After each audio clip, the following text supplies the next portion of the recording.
Hey girls, it is February 15th. Yep, we know what that means. It means it's my birthday. I'm now 56 years old and I'm spending today doing what I always do, which is taking stock in what goes on. I'm headed off to an event to figure out how to do a little bit better job of personally handling the cinema camera that we have, the EVA1, and how we're going to do that use that in order to kind of keep paying our bills.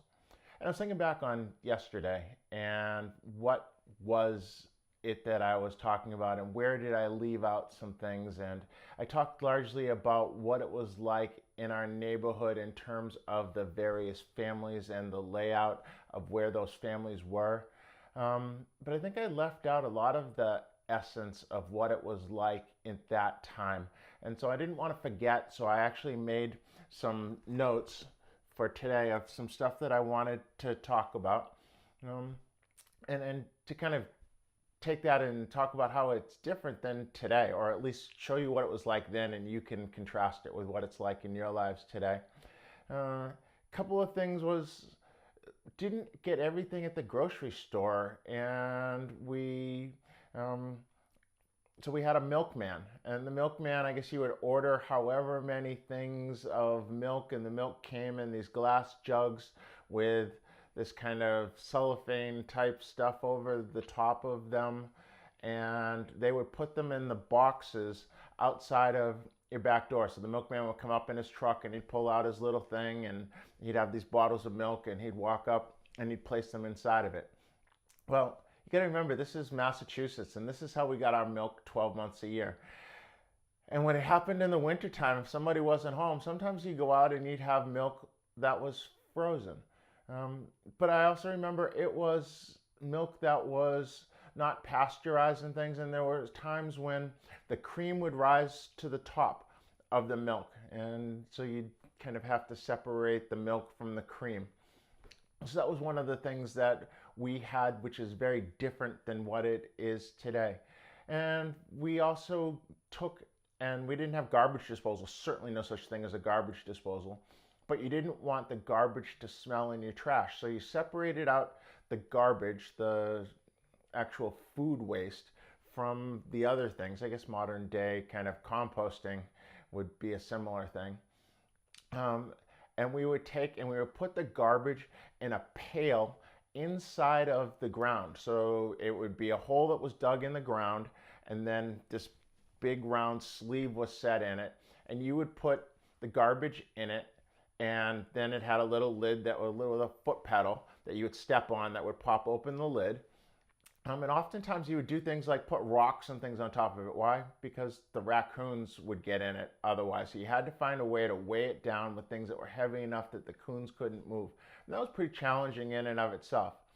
And you may think, well, how did you get rid of the garbage? Well, the garbage man came. And so there was a local piggery, and they had a business where they would come around and they would collect all the garbage. So they would come around and they'd pull the pail out and dump it into whatever it was they were collecting it in, and then go put it in their big truck and take it away. Problem was sometimes those pails froze in the ground in the wintertime. So it was, and you'd have to dig them out. If it snowed, you would have to clear the path so that they could get in and get the garbage out. So you had to dig a path and clear off your little garbage pail thing. Um, so those were just a couple of things that are very different than what it is now. You would also have to take the other trash that you had and you would personally take it to the dump. And that was one of those rides that I think everybody had a station wagon at the time, and you would take the metal barrels and you would load them in the back of the station wagon and you would take them to the dump and dump them out. Pickup trucks weren't really much of a thing at that point in time. I don't think anybody really in our neighborhood had a pickup truck to take things, haul things around. Um, so that was the Saturday deal. Was we collected all the trash and you loaded up all the barrels and you went to the dump. So that was one of the things I did with your Grampy, my dad, on a regular basis early in my life while living on Hillside Ave. A couple of the other things, well, we had the ice cream man. Much like you think of the ice cream man, we loved the ice cream man. We could hear him coming from miles away, and we would dart out of the woods wherever we were playing or out of our houses and make sure that we were there. And he drove through our neighborhood really slow to make sure that we had a chance. I suspect at certain points we actually knew the name of the ice cream man, though I don't remember them at all. Um, I also think we were probably pretty well to do. We had someone who came and stayed with us during hours when my parents were working and we were home from school. I remember we had a couple of those people, Mrs. Anderson and Mary Lou Frito. Um, Amazingly, I've been writing notes and I couldn't remember Mary Lou's name until I just went to say it just now. They were two very different women. I thought of Mrs. Anderson as being an older woman, though she probably wasn't that much older. I was just a little kid. She was the one who made us clean our rooms all the time, or clean our room, because Aunt Stephanie and I stayed in the same room. So we had to clean our room, and she did great housekeeping. And I remember she was very frustrated when it came a point where we couldn't feed a family of four on a grocery list that ended up being less than $100 to purchase per week. Um, and she just thought that was absolutely outrageous that you couldn't feed a family of four for $100 a week. And boy, don't I wish that we could feed a family of five for $100 a day almost at this point in time. Maybe not quite that much. We could do it a little more frugally, but it's a lot more expensive now than it was then. Um, and so, I don't think we were ever very close to Mrs. Anderson, but Mary Lou, well, she was younger, and I don't know how much younger was. She wasn't a teenager, but she was she was the cool one. I remember at one point, and she had red hair, and she was probably the first person I had a crush on. And so, I don't know if we actually have crushes as a 6-year-old or a 7-year-old or an 8-year-old, but I think I had a crush on her.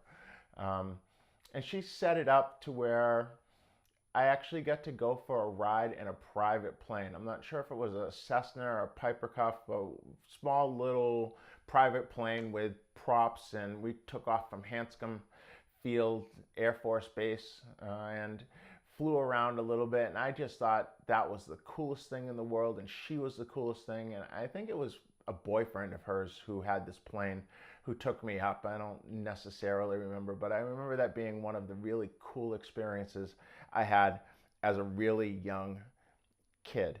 Um, I was precocious. I apparently made pancakes at a very early age. I'm not sure how I mixed up the batter, but I actually pulled a chair over and climbed up onto the counter and onto the stove because I couldn't reach. So I'm so small I couldn't reach the dials to turn on the stove. But I managed to climb up and turn it on and make pancakes, or start trying to make pancakes. I guess I was in the middle of doing it when one of my parents came out and saw what I was doing, and I kind of, oh my goodness, what's this kid doing? The other thing was how we clean dishes. We were one of the early adopters of dishwashers. We had one. When I remember my Grammy never had one. We'll get to that at some other point in time. We had a dishwasher, and it was a roll-around dishwasher. So get this. It was a dishwasher that was in its own little cabinet. It was on wheels, so you could move it from one place to another. When it was time to actually wash the dishes, what you had to do was you had to take it out and wheel it over to the sink, and then you took out the hose and you hooked the hose up to the faucet, and that's how the water came in. And so the water came in, and then when it was ready to push the water out, it came in out of that same little hose at the bottom of it. It would shoot the water out into the sink. I think it was a marvel of modern technology at that point in time, but it also represented a moment that kind of changed the rest of my childhood. And so that moment was one day my mom, your grandmommy, who none of you unfortunately ever got to meet, was bending over to get the dishes out of the dishwasher, and slipped a disc in her back. And she stayed bent over where she couldn't get back up. Had to go to the hospital, had to have surgery on her back, and her back was never quite the same after that. So dishwashers weren't necessarily, as I look back on it, a great thing for me. My mom would have been better off being more upright and washing dishes in the sink rather than having bent over at that moment in time. Um, but dishwashers were something that were just coming in. Not everybody had them. We didn't have a color TV at that point in time. We had solely black and white TVs. I think we might have had a 19-inch television, which was like this huge television. So you think about the computer screens of the small iMacs we have are 21 inches. That's bigger than the televisions we watched all the time at that point in time. This is a 27-inch computer behind me, so it's bigger than even the biggest TVs, which were kind of 25-inch consoles. So nobody watched TV on anything even that size. So you getting on your small phones and watching isn't that different than how we watch television. Difference was we sat on a couch and that screen sat on the other side of the room. What else? Well, we spent a lot of time at my Grammy and Grampy's house. We're going to talk about that at a different time, but they were largely the support system for my parents because they lived in Lexington, which was very close. Well, you've been to Concord and Lexington, and you know how far apart that is. So we spent a lot of time, probably a weekend a month maybe, if I think about it, at their house, and we would do a lot of great stuff, and I'm going to save that for another video because so much to kind of talk about and what there was here. We got on planes several times. So as we're talking about Grammy and Grampy, we also had Granddaddy and Grandmommy who lived in DC, which was my mom's hometown. And we got on a plane a couple of times, though. I think we largely drove. It was about an 8-hour drive to get from where we were to where they were. But I do remember flying on planes, and we went to Denver once to visit my Aunt Ann, so Uncle Joey's mom. It was one of those things, you get on a plane and you didn't go like you get on planes now. You actually walked out into the airport, and then they had these stair things that you might see on movies where they're someplace and they have these stairs where they walk up, or kind of like what the president does to get on the plane. That's how you got on and off, embarked and disembarked planes at that point in time. Planes were cool. I was never scared of them. It was one of those things, you get on a flight, and if you weren't enough people on it, you didn't have to wear the seat belts. Oh, cars didn't have seat belts then either. Cars, I think seat belts might have come in right around the time we left Hillside Ave. So, you rode around in cars. As a kid, you rode in the front seat. You didn't have all of these things that you have, rules that you have now in terms of what you could do and what you couldn't do.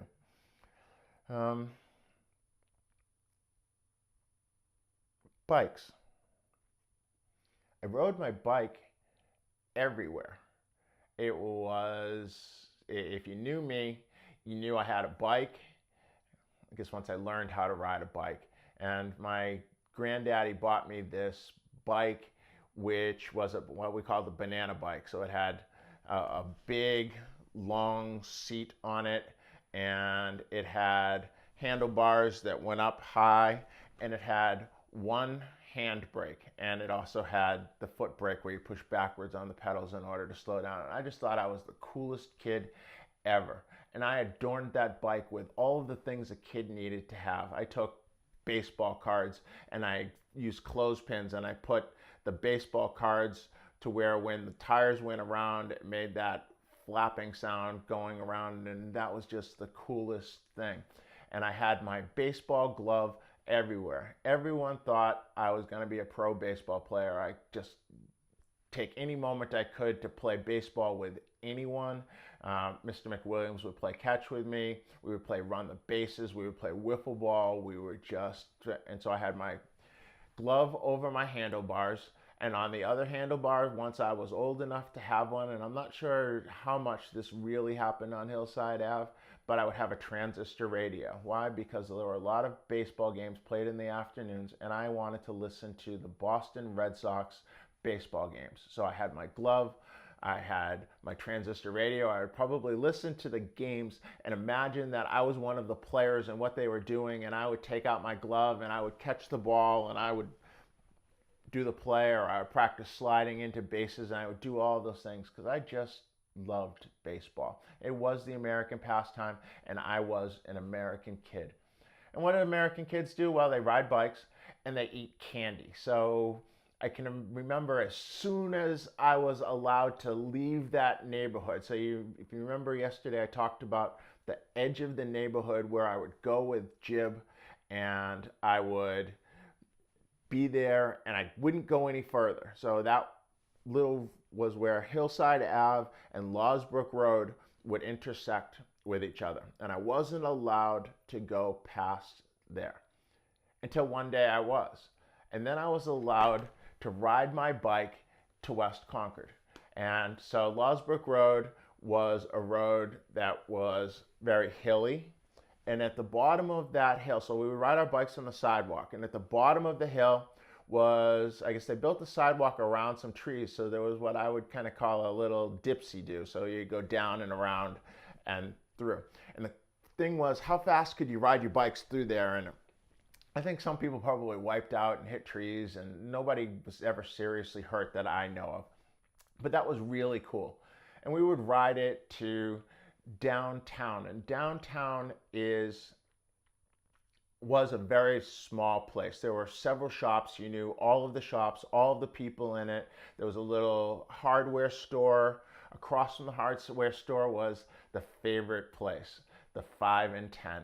The 5 and 10 it had all the little cool stuff. We would get school supplies there, but what was coolest about the 5 and 10 was it was where you would get candy. And we would go in, and me personally, I bought a lot of bubble gum. So we'd get the Bazooka Joe, the little single pieces, but we would also get the gum that came in the packs of baseball cards, because we were always trying to get the coolest baseball card. And I spent who knows how much money, and I don't even know where I got the money to spend on baseball cards, but it seems like I always had money to buy more baseball cards. So we loved the 5 and 10. It was just the coolest place. As you went up the street a little bit, there was an auto parts place. And one thing I remember about the auto parts place was they had a Coke machine in it. And so you could buy bottles of Coke. So you put your money in and you pull out the little bottles. And I don't know what they were, maybe 10-ounce bottles of Coke. And that machine was just really cool. And then the next stop up, well, maybe not the very next, but as I kind of remember this little space, we had the post office. And so the post office, West Concord had its own post office. West Concord was kind of its own town. It had its own zip code. It was the wrong side of the tracks to the people in Concord. So they tried to segregate us as much as they could. And so it was funny being someone who was in a place that was segregated, but it wasn't segregated by race. It was segregated by you live on the right side of the tracks or the wrong side of the tracks at that point in time. And so there was the post office, and we would kind of go in to mail things. It was a fairly regular thing to go in. Mr. Connors was the postmaster, I believe, so someone we knew.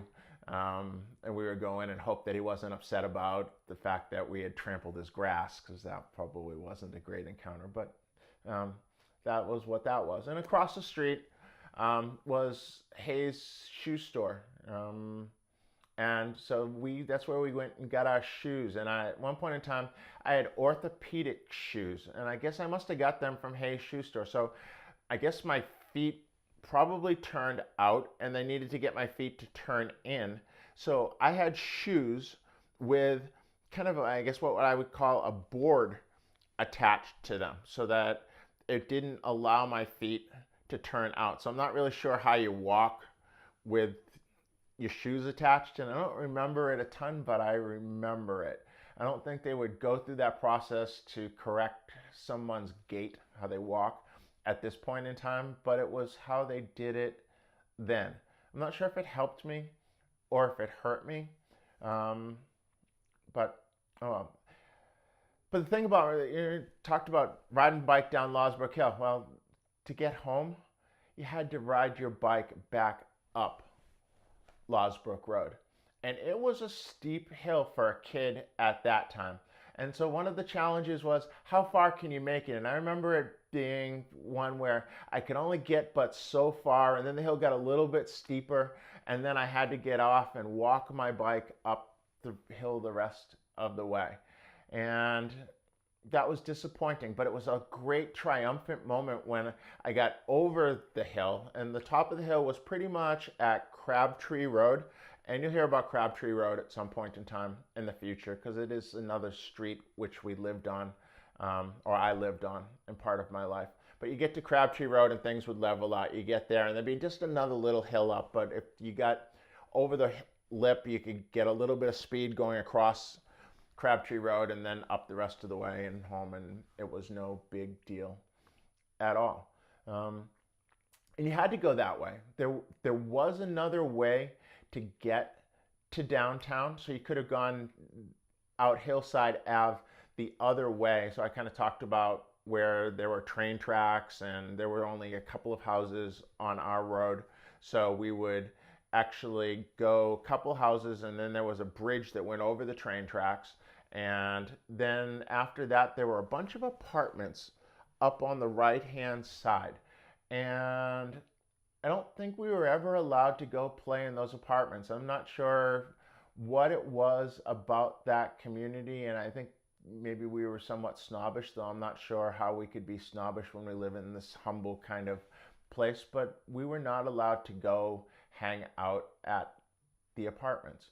But the other thing about going that way and heading down to Main Street, and then you could ride on the sidewalk to downtown, was the fact that it was windy and you couldn't see cars coming. So I remember once I finally did get to go that way how scary it was, even walking. You walked on the edge of the road where most of the rest of the time in our main part of the neighborhood, we would play right smack dab in the middle of the road. We would play street hockey, and street hockey, a whole nother thing. You play with ball or even a puck sometimes, and you would get these super blades that the hockey sticks that you would use in the winter, they would break, and you could put a super blade on them, and you would use those, and they would wear away, and you would actually heat them up so that you could curve them, because when you curved the blade, then you could get the puck to lift a little bit more and make it do some cool things. I digress, obviously, as always, go off on these little tangents. But we would play right in the middle of the road. And as cars would come, they would kind of know, because it was a regular pass through, and most people would know when they went through that our neighborhood, there would often be kids playing there. Every once in a while, somebody would come through fast, but not often. Matter of fact, a good bit of the time, we would actually have to move the hockey nets out of the middle of the road. So we'd have a couple hockey nets that were set up, and we would be playing street hockey, or we'd be playing run the bases or any number of things in the middle of the road. And people would have to stop in order for us to clear the space, and then they would go through. Some people weren't real happy about it.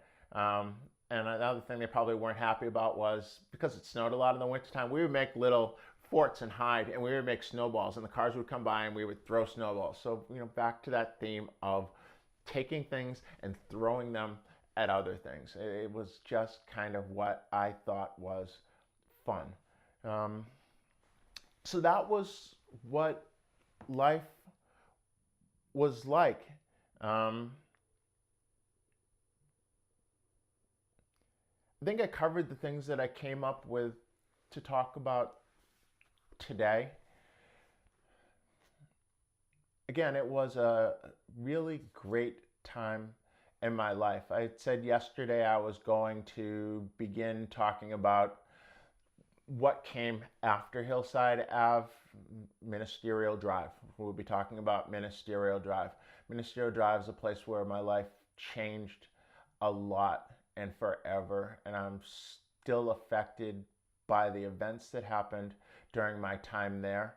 Um, and you probably are too, in ways that you might understand after I talk about it a little bit, but which you didn't know at the time. That's it for my birthday. I'm going to go get in the shower. I have that event to go to today. I have to work tonight. Yuck, work. I hate work. I hate the fact that it's taken me away from you. I hate the fact that it's not going to be there in 2 weeks' time. And so it's something that I thought was going to be there for probably the rest of my professional career is gone. And I'm somewhat bitter about it. I'm not bitter about the people. I'm bitter about the people at the city of Dallas. And so there's probably an unrepairable relationship there. And I have to figure out just how much I ever want to talk about it. Because I need to vent, but venting publicly isn't necessarily going to be the best thing for us. Definitely for me. So I'm going to think about that a little bit. But no, I love you. Always. As much as anything. Um, Funny how some of this time you're probably watching me and you're wondering, where is he? He's talking, but he's not there. And if I wasn't there, it's because I was back in that life from born to 9 years old when I lived on Hillside Ave, and I was running the movie on the inside of my head while I was telling you about it, because some of those memories are pretty vivid. Some of them are just montages of multiple things, and so I kind of all mixed it all together. But I love you, and I talk to you soon.